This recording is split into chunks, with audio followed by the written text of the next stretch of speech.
ஸ்ரீபாமா பேசுகிறேன். இன்றைக்கி பஜ்ஜி செய்ய போகிறேன். நான் இது வீடியோவில் ஏற்கனவே பஜ்ஜி போடுறதாலன்னு சொல்கிறீங்களா? இன்றைக்கி வந்து பலாப்பழத்தில் பஜ்ஜி செய்யலான்னு உங்களுக்கு பலாப்பழம் வீட்டில் ஒருத்தங்க கொண்டு வந்து கொடுத்தாங்க. அந்த பழம் வந்து நிறைய இருந்தது. அதனால் இன்றைக்கி அதில் இது பாருங்கள் ஒரு 5 சோளை எடுத்துருக்கேன். பெருசு பெருசாக இருக்குது. இதை நம்ம இது பாருங்கள் தோல் 2ஆக உரித்து உள்ளே இருக்கிற கொட்டையை எடுத்துருவோம். எடுத்துட்டு இந்த அளவுக்கு இருந்தால் போதும்.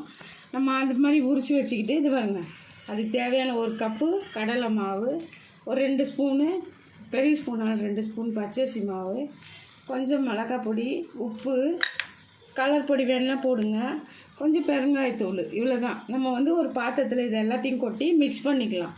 மிக்ஸ் பண்ணிவிட்டு எப்படி போடுறதுன்னு உங்களுக்கு காட்டுறேன். பாருங்க, நம்ம இந்த மாவை எல்லாம் நம்ம மிக்ஸ் பண்ணி எடுத்துருக்கேன். இந்த பாருங்கள் இந்த அளவு இருந்தால் போதும். இதில் நம்ம வந்து இந்த பலாப்பழம் இந்த பாருங்கள் இதில் வந்து டிப் பண்ணி குட்டி கடாய் வச்சுருக்கேன். அதில் நான் போடுறேன் பாருங்கள். இது பாருங்கள் பஜ்ஜி வந்து எப்படி வந்துருக்கு பாருங்கள். அவ்வளோதான். நம்ம எடுத்து குழந்தைங்களுக்கு கொடுக்கலாம். ஸ்கூல்லேருந்து வந்த எங்கள் பேரன் பேத்தி 2 பேருக்கும் இப்போ நான் சாப்பிட கொடுக்க போகிறேன். பலாப்பழத்தில் ஒரு சூப்பரான பஜ்ஜி செஞ்சுருக்கேன். இது ஸ்கூல் விட்டு வர குழந்தைங்களுக்கு இது போல் செஞ்சு கொடுங்க. எங்கள் பேத்தி இன்றைக்கி கேட்டா, அவளுக்காக செஞ்சுருக்கேன். அவள் சாப்பிட்டு பார்த்துட்டு எப்படி இருக்குன்னு இப்போ உங்களுக்கு சொல்லுவாள். சாப்பிட்டு பார்த்துட்டு சொல்லுமா. சாஸு தொட்டு சாப்பிட போகிறா. சொல்லுமா. ரொம்ப டேஸ்டாக இருக்கும்.